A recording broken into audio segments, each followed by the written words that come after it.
buona giornata. Bentornato a Fronte Deck Tutfe YT. In questo episodio analizzeremo in profondità la struttura di Dante's Burning Abyss. Welcome back, everyone. So now that I have returned to taking classes, as you can see, I have to record the episodes now in the day. And no better day it is to analyze and to describe what is the strategy with Burning Abyss right now. Because everyone is playing Burning Abyss PK or PK Fire, whatever you want to call it, because of course Phantom Rage and of course Rusty Bardish. But think about it for a second. When something gets touched in that deck, inevitably something will get touched. What are you gonna do? That's the question. So instead of following the masses and play a deck that isn't going to be as meta relevant as you think it would be, we are going to play a deck that is more rogue and that emphasizes on something more important than just destroying cards and disrupting your opponent. That's banishing cards, because that's really more important than it, and returning bar bricks, because that's always good. So without further ado, let's go ahead to the deck profile. So we are here now on the desk, that hand desk, and we are going to start our profile with all the Burning Abyss names, of course. So we are going to start with Barbar. A burn damage is good, but not at the cost of banishing your VAs. This is more for the name. Couple of Sears, of course. If you know, Sear is recently been free to 2, and this is a really good news because now you can recover easily. If it's not by Beatrice, you can actually access this from a second graph that also got freed on the ban list. So moving from that here is one of the best there, and thank you for being it free now. We are going to move with some other VA names that you may consider playing. That is one Calcap, one Livich, and one Alich. So these are great, but not necessarily force you to play them. Calcap is a return to the hand, one face down, SpellsTraps, so that's good. In the end phase, this is a really powerful strategy against any spell or trap heavy reliant deck. Livich is a summon from the hand, and Alich is a monster negation. So it is good, but they're not as good as other Burning Abyss or other cards. So play one of them, in my opinion, just because of the name and because of their effects that are really good, but not for more than one, or they have no excuse for more than one to be. Next one is going to be a little bit contradictory, maybe, but 2 Farfas instead of the usual 3. And the reason is that Farfa is really good, no doubt about that. But we need space in the deck, and the best way to cut space in Burning Abyss for an old stuff is by cutting multiple names of different Burning Abyss. So Farfa to 2 is reasonable in this case, because you are going to use 1 or 2 maybe. 1 in your opponent's turn and 1 in your turn maybe. But apart from that, you only need those 2. There are no other big issue. Here no, sorry. Graph, my bad. Here it starts my rares. I'm sorry, I had to get a second. Gold graph. Obviously, the main deck Burning Abyss monsters look better in gold rare than in rare. In rare. But the other rarities look better than the gold rare. Budget 2 graph, no doubt at all. No questioning why. And finally 2 Skarms. Same thing about Farfa can be said about Skarm, is really good. And you should really play that 3, but because you need that space, you have to cut 1. And you can really play with it just at 2.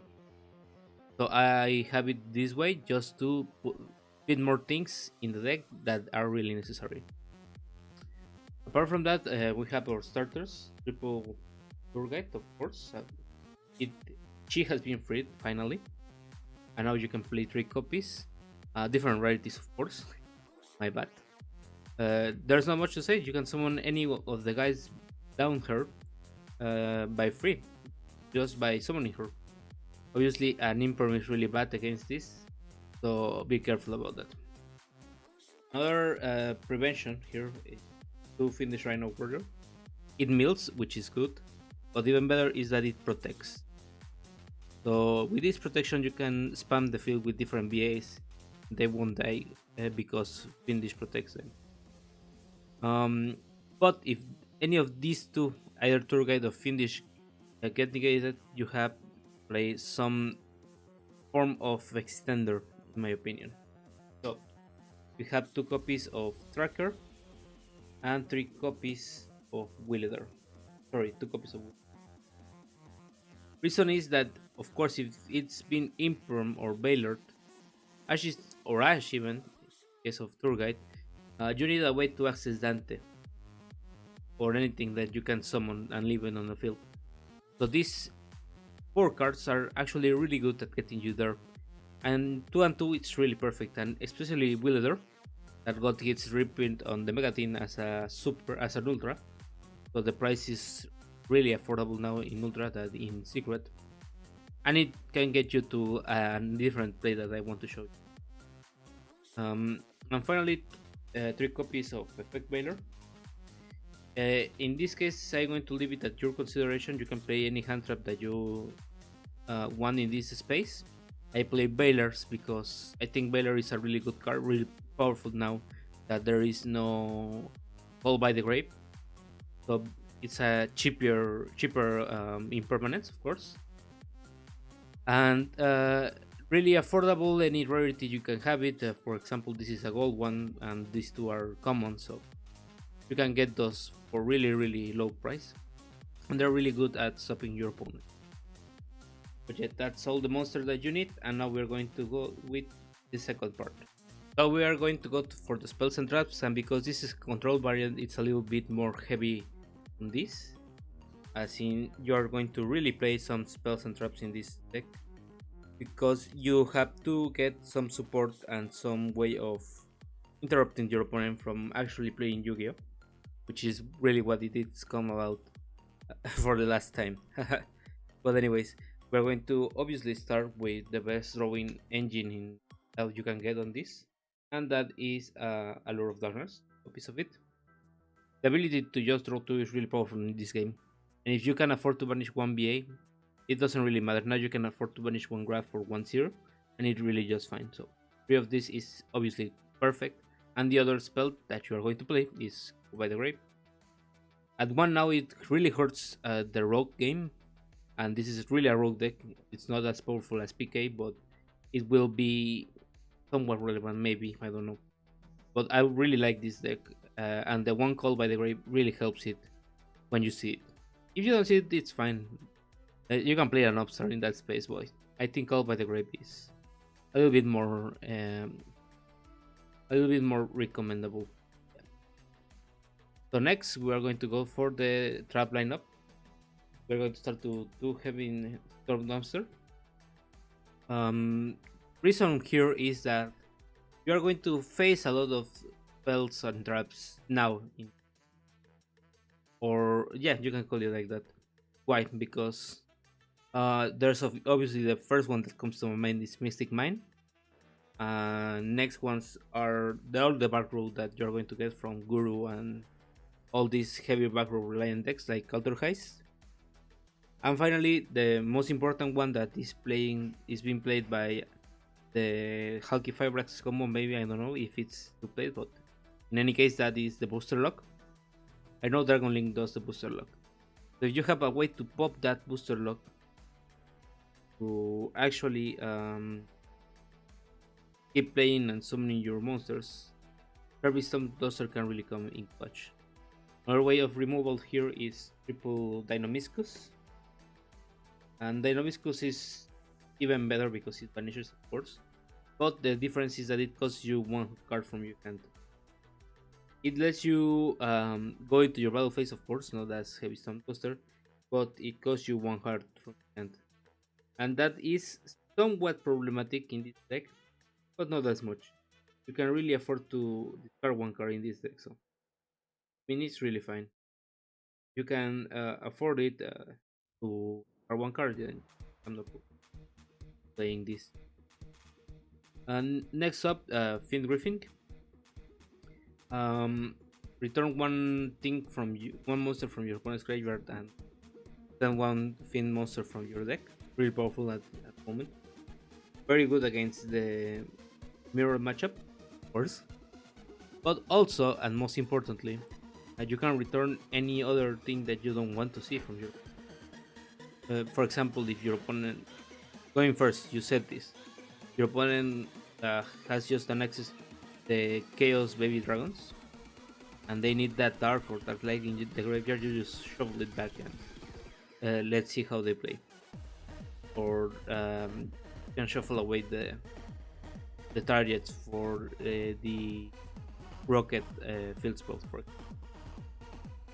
And it also sends you a fiend to graveyard, which is also an interruption.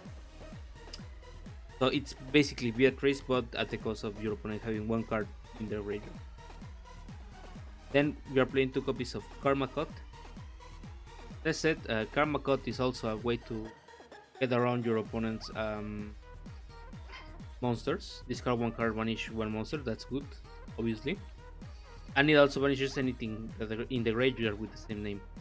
So any multiple copies that your opponent may have, you are going to banish. That's awesome in this deck.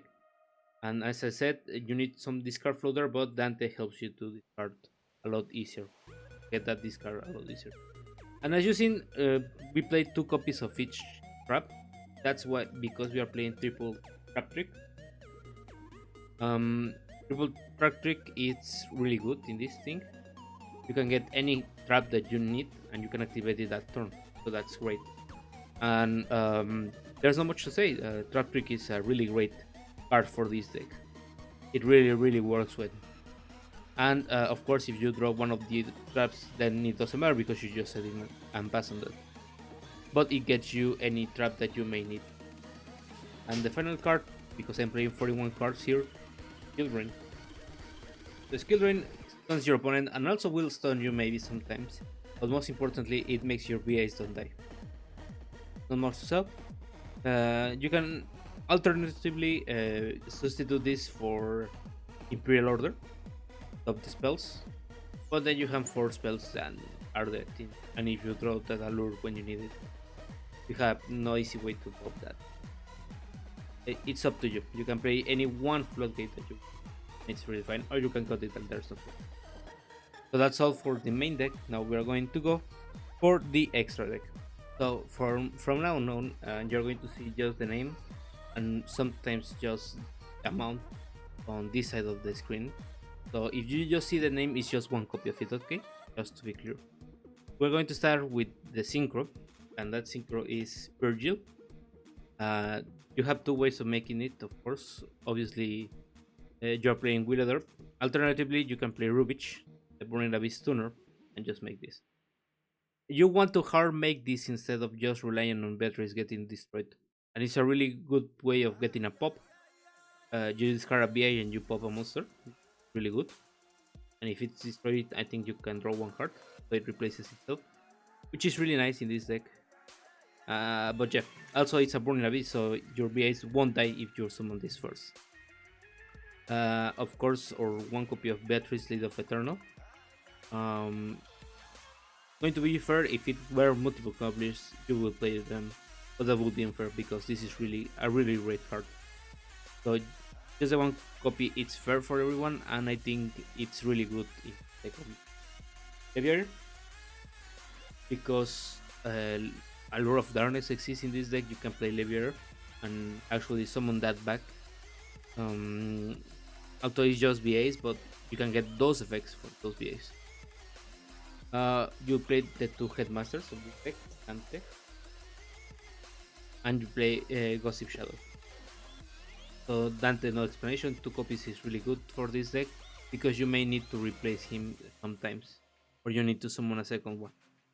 And Gossip Shadow is a monster effect, not negation but alteration of the effect, so you draw 1 card as well as your opponent, so that gives you this card. So no explanation there. Really good card, and it's plan B in case your tour guide gets negated and you cannot access your Dante.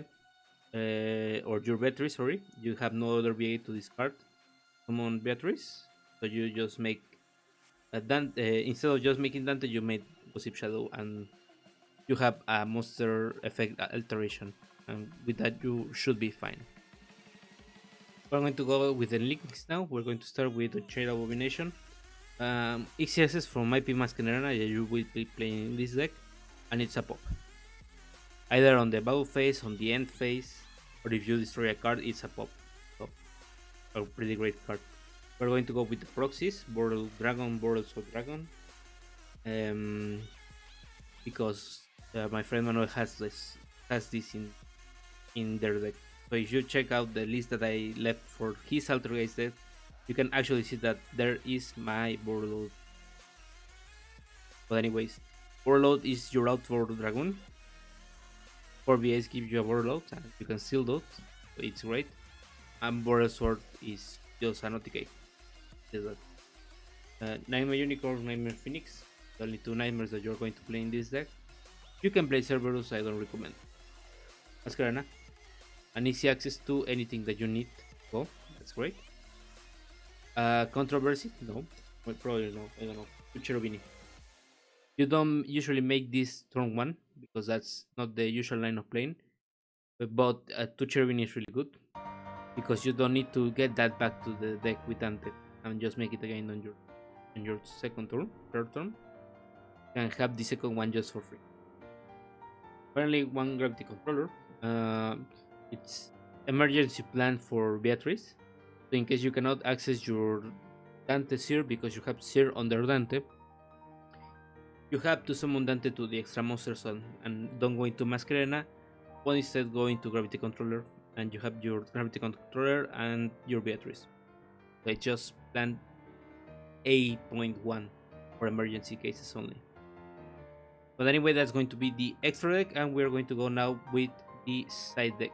That is really planned for something different, something for this deck actually.